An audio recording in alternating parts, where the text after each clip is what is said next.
So we're going to hit record. Good evening, and thank you for attending Building Your Toolbox, a monthly educational series where practitioners teach individuals a pain management strategy or skill. Tonight, we are joined by guest presenter Christine Sotmary, who will be discussing the acupressure points. My name is Michelle Rice, and I have lived with chronic pain for over 23 years and serve as the patient engagement lead for the U.S. Pain Foundation. Joining me tonight is Bobby Blades, a longtime volunteer support group leader for the organization.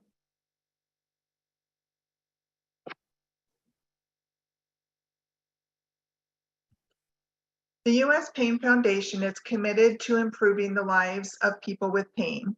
Our mission is to empower, educate, connect, and advocate for all individuals, kids, and adults living with chronic illnesses or serious injuries that cause pain, as well as their caregivers and clinicians.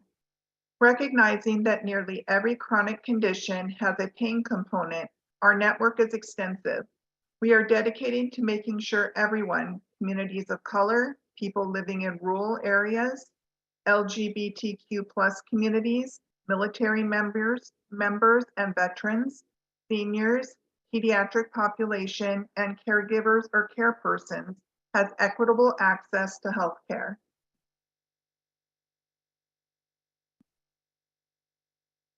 The organization develops free programs and services to help individuals. Our programs include a national network of support groups, educational resources and events, a pediatric program for children and families, advocacy efforts, an awareness magazine called The Invisible Project, and more. To learn more or how to get involved, visit us at uspainfoundation.org. Here is our agenda for this evening. After reviewing a few housekeeping items, we will introduce our guest presenter, Christine Sotmary. Tonight's topic will focus on acupressure points. What are acupressure points? How do these points impact your overall health? What are the main acupressure points to relieve pain? Following the discussion, we will open it up to a Q&A. With that, I'm now going to ask Bobby to share some more about the logistics for tonight. So for housekeeping, all participants are on mute for the first portion. Questions will be taken at the very end. Can you go back a slide? Sorry. Michelle? Okay. During the question and answer, please raise your hand through the icon at the bottom of your Zoom screen. And that is, it looks like a smiley face. It says reactions. If you click on that with your mouse, you should be able to see raise your hand and lower your hand. Oh, I just lost my screen.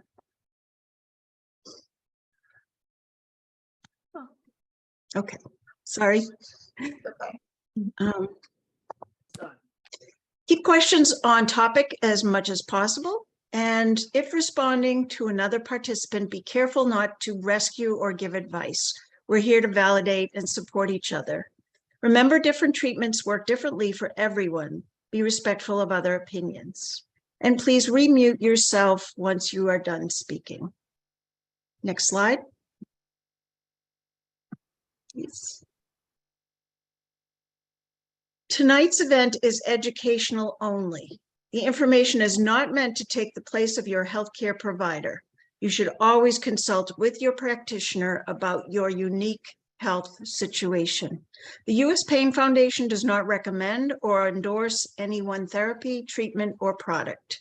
If you feel that your medical condition or conditions are adversely affected by your participation in this webinar, it is your responsibility to discontinue participation and to immediately consult with your healthcare provider. Thank you. Thank you, Bobby. So I have the distinct pleasure of introducing our guest presenter this evening. Christine Sotmary is a trained volunteer support group leader for the U.S. Pain Foundation and is also the CEO at Anonymous Integrated Pain Management. A native New Yorker, she has lived in all 5 boroughs, plus Westchester. She lives with her African gray parrot, Charlie Parker. After studying Tai Chi, sorry, let me try that again.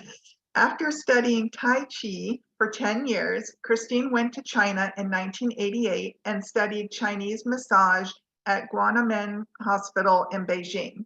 During the 90s, she studied Qigong, Tai Chi, Tuina, which is Chinese massage, herbal medicine, and finally graduated with a license in acupuncture in 1999.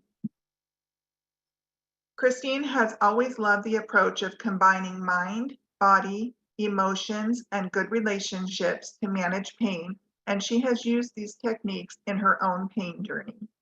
Christine, we are so excited to have you speak tonight. Thank you for being here. Thanks, and thanks for everyone coming tonight. We got a nice big group. So we're going to start with just generally what is acupressure, what's the difference between acupressure and acupuncture, and then the bulk of the webinar tonight, I want to spend actually teaching you how to do acupressure on yourself. We have a lot of smoke in New York. Let me just clear my throat. You know, all those fires from Canada have been wafting down. So I wanted that you can like take away, because this is building your toolbox, that you can take away the ability to actually apply some of these pressure points to your own situation and hopefully reduce your pain a bit. What I'll be showing is slides of the actual points, so you'll get a clear idea of where they are. You don't have to be as precise with acupressure as you might with acupuncture. Like with the needles, I have to be exactly where the point is. So don't worry, you can't really make mistakes. You just want to get to the approximate area that the slide will show you. If you want to, I'm not going to say what the points do on the slides.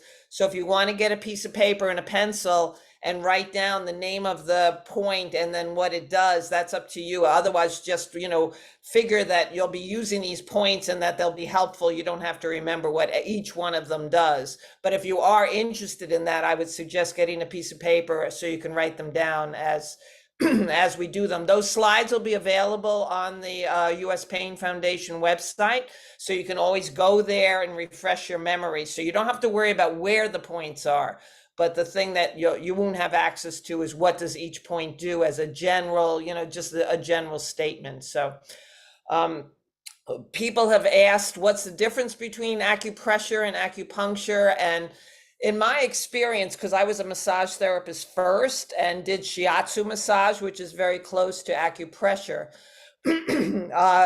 the ability to do many points at the same time changes the whole thing. So in terms of acupuncture, when you go to someone and they do acupuncture with we call them needles, but really they should be called filaments. They're so tiny. When I show them to people, they can't, it's almost like you have to put your reading glasses on to be able to see them because they're so tiny. And people, if they're worried about, is this going to hurt with the acupuncture part, they're thinking of like, oh, you go to your doctor and you get blood work done, or you go to your doctor and, somehow they're using these big needles, with something in it, like an injection of something, and that is not acupuncture at all. It's this tiny, it's almost like a filament of your hair, it's very thin. And the only sensation that most people experience is maybe like a little bug bite or something for a second. You'll feel a little, I do Japanese needling, which is even more, it's less invasive. So you just tap the needle in and you leave it. Whereas the Chinese, you tap the needle in and then maybe you manipulate it a bit. So you might feel that a little bit more. But the kind that I do is most people are like, I didn't feel anything. So the advantage to acupuncture is that you can do many points at the same time. And so that way you're affecting maybe the hormonal system, maybe you're affecting circulation, maybe you're affecting digestion. It's more like a whole system of the body that you can work with acupuncture. What we're going to do tonight is acupressure, and that's really one at a time, each point What do they do? Now, what's an acupuncture point? You might want to, kind of get a concept of that. And what they've, with all the modern ways of viewing things these days, with these MRIs and functional medicines and heat, they can actually see these, they call them nodes, NODES. And what it ends up being, it's just a lot of activity where all these acupuncture points are. So what kind of activity? That could be circulation, that could be the lymph system, that could be a bundle of nerves in a certain area. So there's just a lot of activities in these acupressure points. Most of them, when you go to press, you're going to feel a little indentation. It doesn't always happen. But if I said to you, press the point between your thumb and your index finger where it's all fleshy there, you're going to feel an area that sinks in a little bit more. And so that's kind of what the feeling of an acupuncture point is. So when you apply pressure to that point, you're going to have a very similar effect to when you put a needle in there. But again, it's just one at a time, unless you're an octopus and you have a bunch of hands that can go and press a bunch of points at the same time. But I don't see anybody on the call in that condition. So for most of us, it's our own one at a time pressing on these points to get the result that you want. If you want to know how long has acupuncture been around, and acupressure may have been before, because they say before the needles, maybe there were stones and you would press the stone into these acupressure points. And so maybe acupressure is even earlier than acupuncture. It's possible. We don't really know the history because there aren't books about that when you go back before 200 BC. Once you get to 200 BC and up to the present time, there's a lot of documentation as to what the different points do, why you would use them, how you combine them. The classical period of Chinese medicine in general is from 200 BC to 200 AD so it's about 400 years of the earliest Chinese medicine. And then you go into each different empire, so there was the empire, the Ming dynasty, all these different dynasties, and each dynasty, for some reason, I'm not sure why, they focused on a different system of the body. And so the Earth School, let's say, it was a dynasty for 400 years where they said, if your digestion is good, the rest of you is fine. That's the core. Then you have another couple of hundred years, I think it was the Ming dynasty, where now they're focusing on the kidneys. And if your kidneys are detoxing you, if your kidneys are working well, you don't have to worry about the rest of your body. So they really focused in on one system at a time. But the era that I focus on is that 400 years when Chinese medicine first started and was documented. They have different classic books that people refer to when you study classical acupuncture.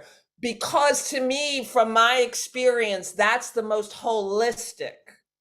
It involves all the systems of the body. It involves all the lymph and the cleansing. It involves all the digestion. It involves all the circulation and nerve pathways. And it's amazing how much they knew way back when. And they didn't section it out into all the different systems of the body yet. So I kind of gravitate towards that earlier approach to Chinese medicine. So if you're saying it's 2,500 years old, would be probably, when you say all of Chinese medicine. When you talk about traditional Chinese medicine, you may see this in your local phone book or online, TCM. That's actually a more modern approach based in the 1960s when communism came in, because they wanted to standardize everything in all over the country in China. They wanted everyone doing the same thing. So what they did was they took the best of the best. One of my Tai Chi teachers was one of the guys who went out all over the country, and he took the best of the best and then put it into this system called TCM.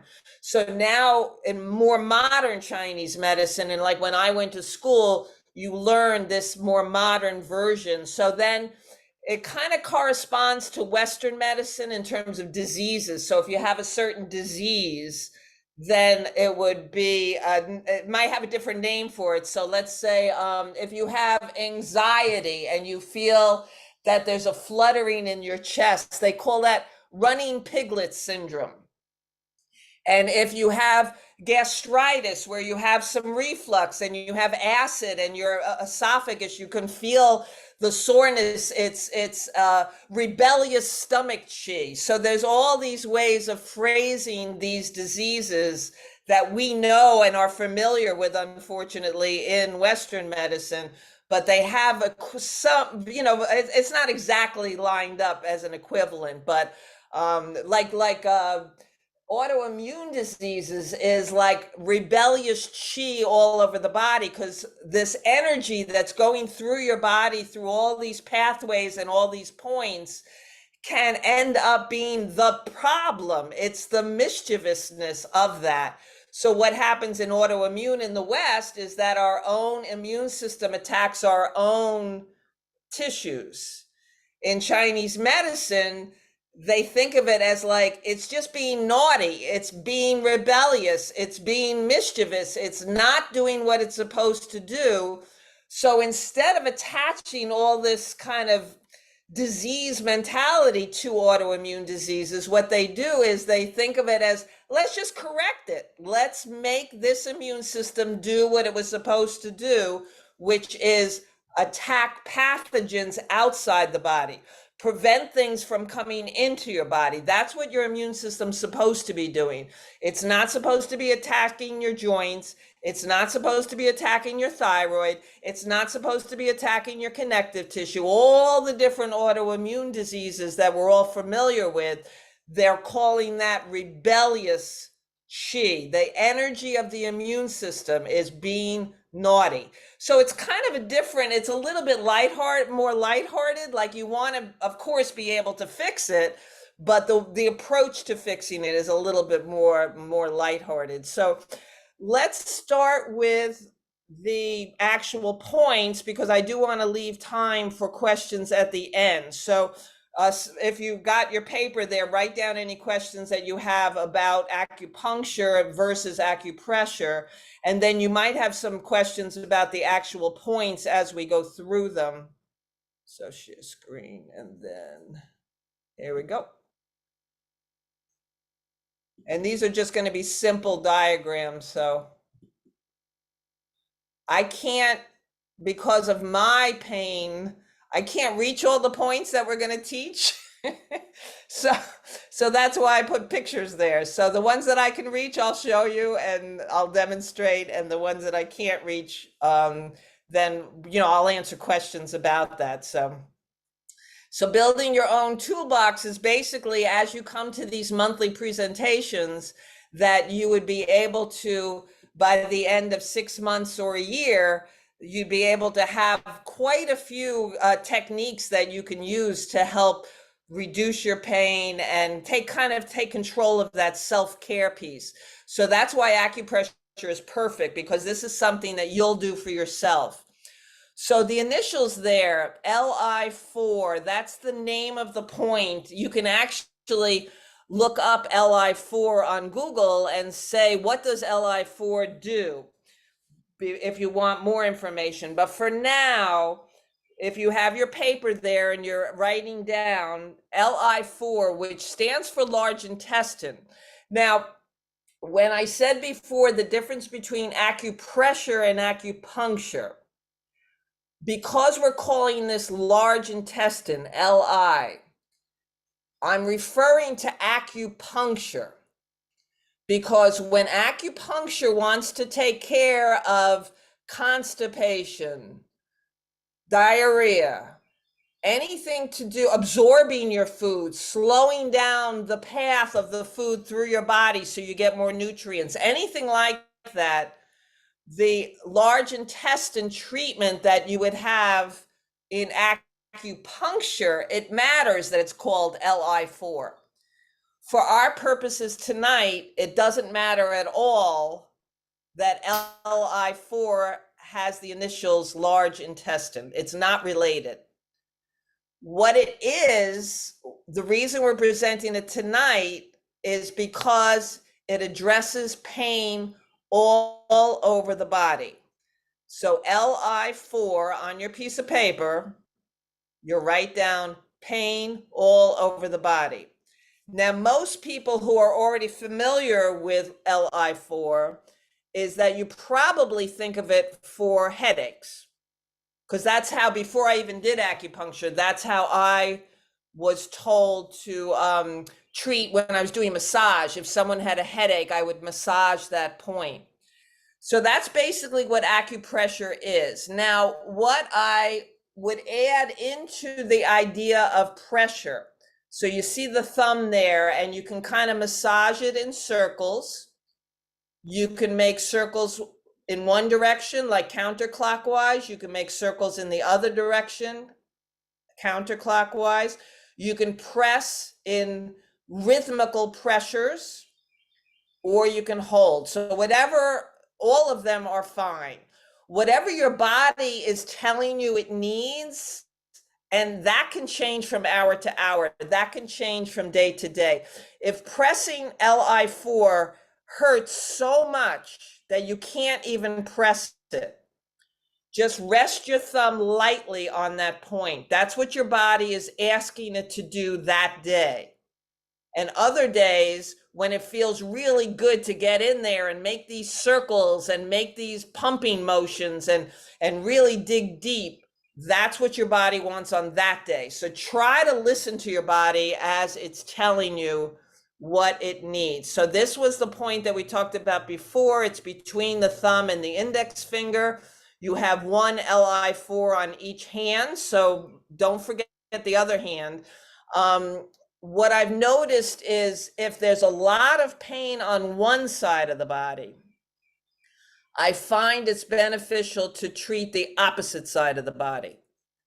And the reason for that is we're trying to release some of this excess activity, inflammation, pain messages, spasms, all this excess activity that revolves around pain. We want to release that out, and the side of the body that's already got all the pain sometimes is in no position to be releasing some of this energy. So if that's happening to you, press on the opposite side. Otherwise, do both sides. They're equal in what they accomplish, so you can do that. So there are going to be 10 points, by the way. So let's see. So LR3. So it, again, if I was doing acupuncture right now, it would matter that the abbreviation for liver is related to LR3. But because we're doing acupressure, it doesn't matter that the name of this point has the initials for liver in it. So LR3 is what we're going to call it. Now, LR3, that's the one I can't reach. So it's between your big toe and the next toe, the next outer toe. You kind of slide your thumb up to the, let me see, I can reach it on this one. Ugh, you can't see it. You kind of slide your thumb up until you hit it's like a V of the two bones, and you're going to get what I described before as kind of an indentation a bit, like a hollowed out feeling. You don't always get that. You know, if your feet are swollen, you're not going to get that. But generally speaking, acupressure points, they kind of sink in a little bit under your thumb. So again, don't worry about being exact, because again, this is not acupuncture. Acupressure is much more forgiving in terms of making sure you're in the area, but you don't necessarily have to be on the point. So for those of you lucky ones who can actually still reach your feet, this is something, the reason we're going to do LR3 is because we want the smooth flow of chi. QI, that's how you spell chi. The smooth flow of chi all over the body. And chi is the energy that travels through your body. It's the reason we are alive. It's our life force. And it travels in our blood vessels, in our nerves, in every cell, in our everywhere. Chi travels everywhere. So if you want the smooth flow of chi and not to have these pockets of pain where things are like a dam band, like kind of like the things just can't get through. If you want that smooth flow of chi all over your body, LR3 is the point that you want to go to. And again, we can answer questions at the end. Did I get? Oh yeah. So gallbladder, again, gallbladder, the only reason we're using that is because that's the number, the name and the number of this point that I would use if I was doing acupuncture. For acupressure, the fact that that's a gallbladder point means absolutely nothing. What it does do when you think of the pain is local pain in the shoulder area. And I can't tell you, I did massage for 20 years and there was almost not one person who didn't ask me, can you put some pressure right here on my shoulder?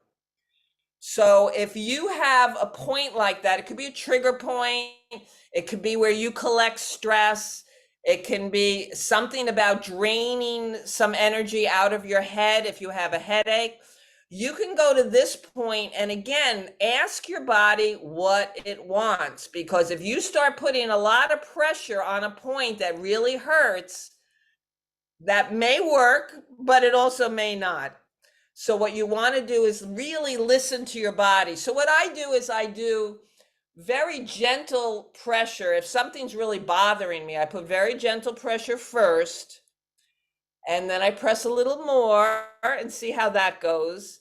And if your body says, okay, I'm going to release here, and you breathe and you exhale, and then you press a little more into that gallbladder 21, then the point may actually release. But if you go charging in there and press as hard as you can at first, your muscles, they're really smart. They know who to trust, and they know that you're trying to help, but they're wanting a little bit of tender, loving care. So if your body is saying to you, can you go a little slower? That's a good message to receive. And all you do is you just take it a little easy. And again, if that point is ready to be relaxed and it just needed a little attention, your thumb or your index finger or your middle finger is going to sink in. I usually do the opposite shoulder with my hand. It's going to sink in, and then that's when you do your counterclockwise circles, your clockwise circles, the pumping action, or just hold it or dig in deep, whatever. As long as it's already relaxed, you can kind of use any of those techniques for acupressure. So the next one here, this one actually, you've got 2 points in the same area. So you've got, on this slide, we actually have 3. So the one that says do 16, that's actually, it's a governing vessel that goes down the back of your body, but it also goes over the top of your head. So that center line is do 16. That's the name of it.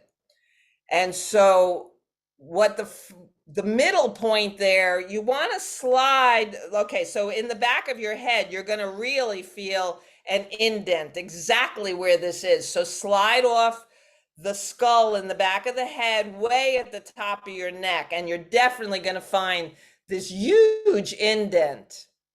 So that's do 16. But what I'm really interested in is the point that's just off to the side. So in this slide, it's the index finger and the middle finger. So the index finger is bladder 10 and the middle finger is gallbladder 20.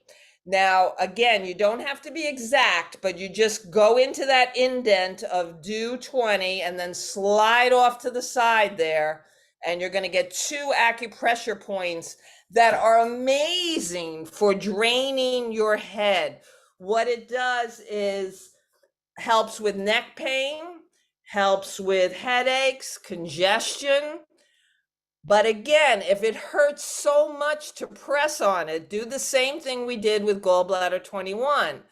Take your time, listen to your body, see what it needs, see if it needs like some time to just relax, in which case you just press very lightly on those 2 points.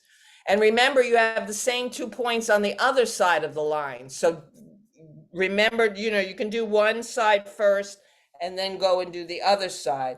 Again, if pain is a one-sided thing for you, like a one-sided headache, like these cluster headaches and different kinds, then go to the opposite side and gently massage that side.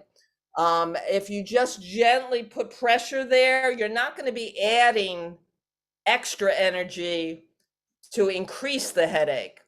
What happens sometimes is when people put too much pressure or any pressure at all, the headache can feel like, oh, you're adding more energy here, and we're trying to drain the head, not add more energy. I would actually go back to that gallbladder 21, because if the head is so painful on a given day and you try to press these 2 points and it hurts so much, that's a good lesson to learn from your body, that you want to be able to go to another point that will accomplish, and we have some other ones coming up that will accomplish the same thing of draining that extra energy. Actually, we've got quite a few things that we can do instead of that. So all I'm saying is, if it really, really hurts and your headache is getting worse, then pick some of these other points that we're going to talk about. Now, yin tong, these are called extra points. They're not really on any meridians. Now, the meridians are the dotted lines that connect the acupuncture points. So if you've gone to an acupuncturist and you've seen a poster in their office, or if you go to Google, Dr. Google, and ask, what is a meridian? Acupuncture meridian, you're going to see these lines going through the bodies, and there are some extra points that we're going to talk about tonight that are not on those lines.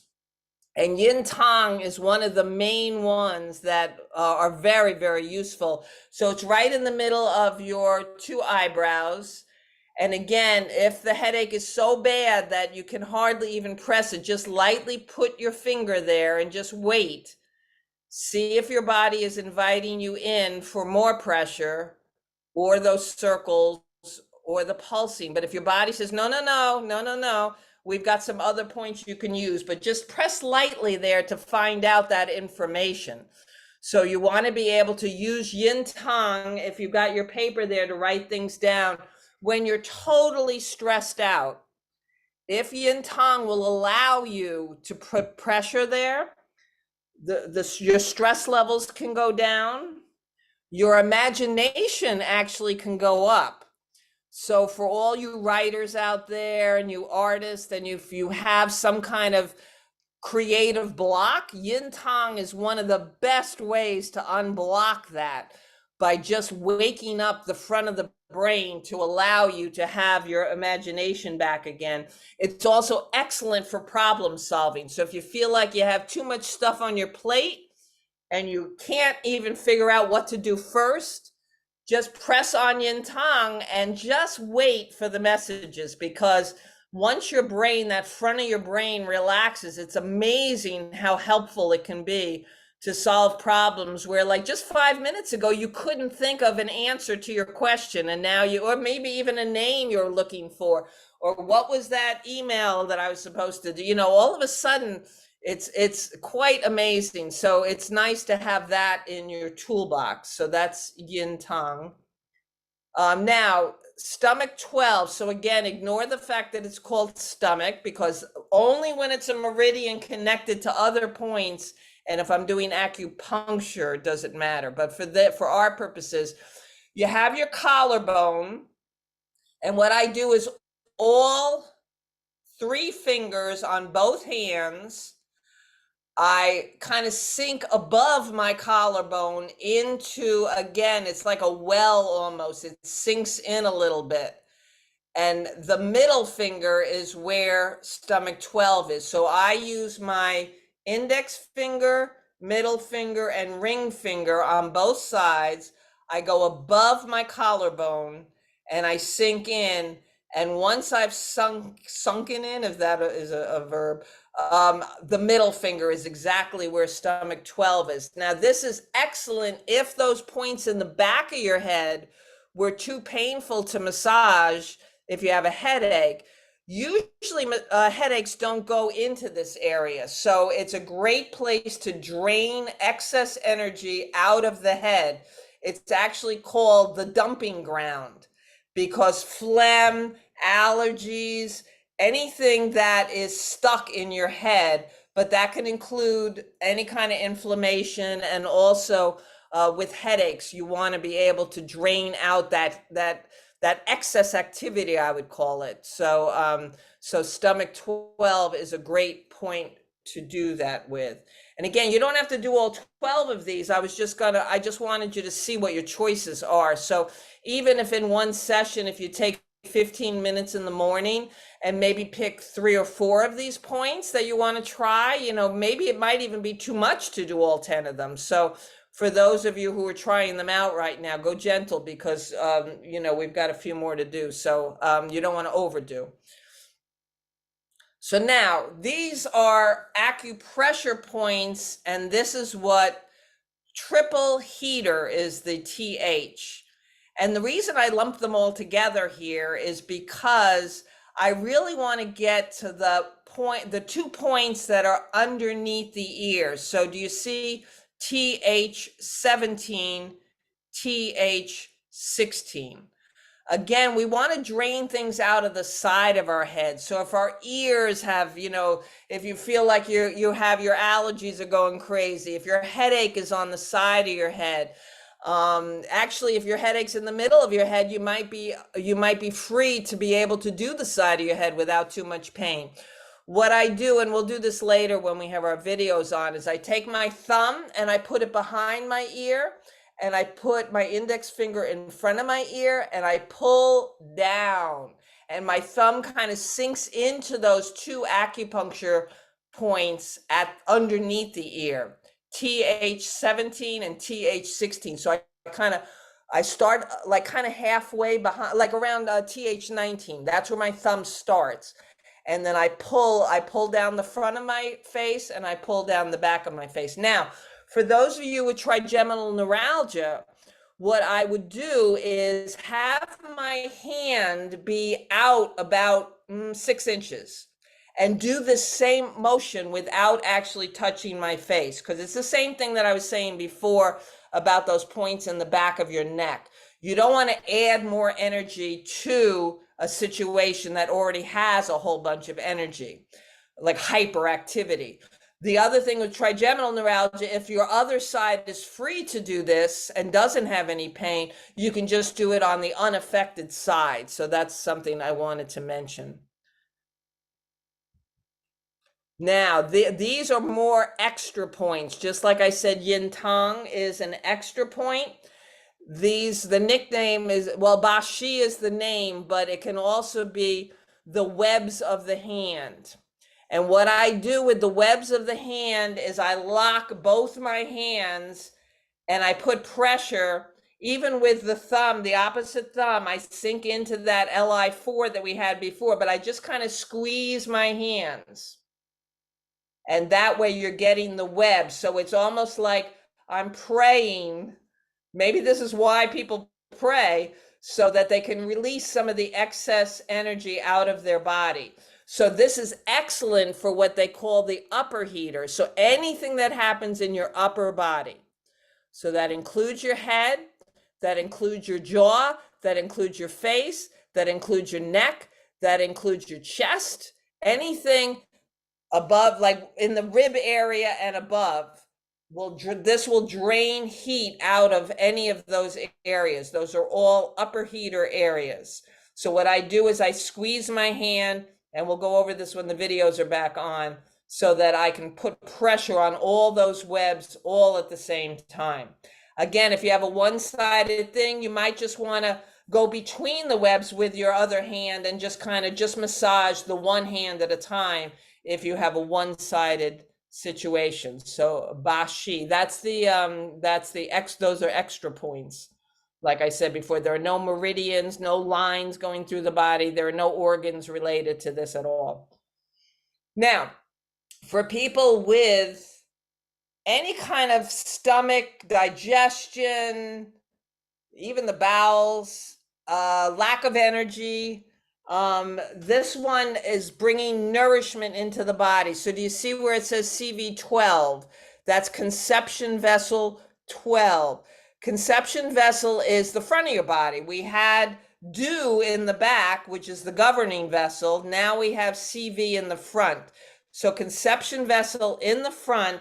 What you want to do is get your belly button and get where the ribs stop, where there are no more bones anymore, and go to the halfway point where they're between the belly button and where the ribs have stopped, and you press there. And that's going to help with energy, nourishment, and what we call in Chinese medicine, transform and transport. So because we're all dealing with different kind of systemic disease processes, and autoimmune as well, a lot of times what happens with this is that our digestion isn't too great. So if you're having any kind of digestion issues, which may show up just in the form of fatigue because you're not getting the nourishment that you need, CV12, conception vessel 12, is an excellent point. It does many, many, many things. And when you're lying on your back and you just kind of go in the middle there, this is called the upper abdomen as opposed to the lower abdomen. The upper abdomen, you can do what we said before. You can make those circles clockwise, counterclockwise. You can press in a pulsing rhythm. You can press in and then inhale and then release and then do it with your breathing. So there are many things you can do. If you can't remember anything else in terms of in the morning, this is a great one because you're lying down. It's actually much easier to get to this one if you're lying down. So if you can remember this first thing in the morning, I think it will give your day a little bit of a boost, better than a cup of coffee. And then the last one that we're going to do is, let's see. Okay, again, we're back to the ST, which is stomach. Again, that only matters in the fact that it's the acupuncture meridian that they're referring to. But for us, we'll just call it ST36. This one's a little tricky, but it's actually probably the point that is used the most, especially in TCM, the more modern Chinese medicine. Because when my teacher and some of the other experts in acupuncture went all over the country and gathered the best of all the acupressure points to put into and acupuncture points to put into TCM, stomach 36 just kept coming up and coming up and coming up in terms of like, oh, it does this and it also does this. And so it's great for digestion. It's great for energy. I think the easiest way to think of it is if you think of your kneecap with your knee bent and you go to the outer border of your kneecap and then you slide down, there's going to be a bone in the middle, which is your shin, which I'm sure you've all bumped your shin into coffee tables and things at one time or another in your life. Go to the outside of the shin and just look around there where it's kind of mushy and muscular. And if you find something that's sensitive, good for you. If you don't, it's about like the one on the right there, 1, 2, 3, 4 finger widths. It's below the kneecap. So put your hand right at the lower border of the kneecap. I mean, yes. And then, oh, I just found mine. Sorry. So you have to look around a little bit, because it actually, some of these points move a little bit. So don't think that every single time you go to locate them, you're always going to feel that indentation thing or that sensitivity in the same exact spot, because depending on what you're going through that day, where your stress levels are, what activities you've been doing. The points can move around a little bit. So I would use this point for like almost any, if you think of general wellness, if you think of holistic health, if you think of all the systems in your body, if you think of circulation, if you think of nerves, if you think of disease processes, the stomach 36 has what to do with all of them. So it's almost, you can't even mention all the functions. So if you want the best general point to use, this is the one that I would highly recommend. This and actually Conception Vessel 12, the one that we just did. I saved the best for last. So let's see here. So that's it for the 10 points. So we'll welcome back. This is what I meant for the webs. So my thumb is kind of pressing in on both sides into that LI4. So this is the kind of praying that I was doing. Was there anything else? The ear, put the thumb behind your ear, start up, almost not at the top quite, and then you pull down and you pull down, and you'll feel your thumb sinking into those two spots underneath the ear. Was there anything else that I said I would show you? I mean, the back, oh, the yin tan is here. I think everything else is pretty clear. So right now, anybody have questions? Bobby and Michelle, you want to like read questions in the chat to me and I'll answer them? Because I see there are quite a few. I forgot I was on mute. Oh, there you are. Okay, good. I'm muted now. First, I just want to thank you, Christine, so much for sharing such important information. It's really fascinating to learn about the meridians in our bodies and how accessing these channels can impact our overall well-being and health. I think it's vitally important for those living with chronic disease or serious injuries to have knowledge about many strategies to help manage our conditions, mental health, and more. Looking at acupressure is just another tool that we can store in our toolbox to help improve quality of life and pain management. We appreciate your time so much. Okay, Bobby, want to stop the recording?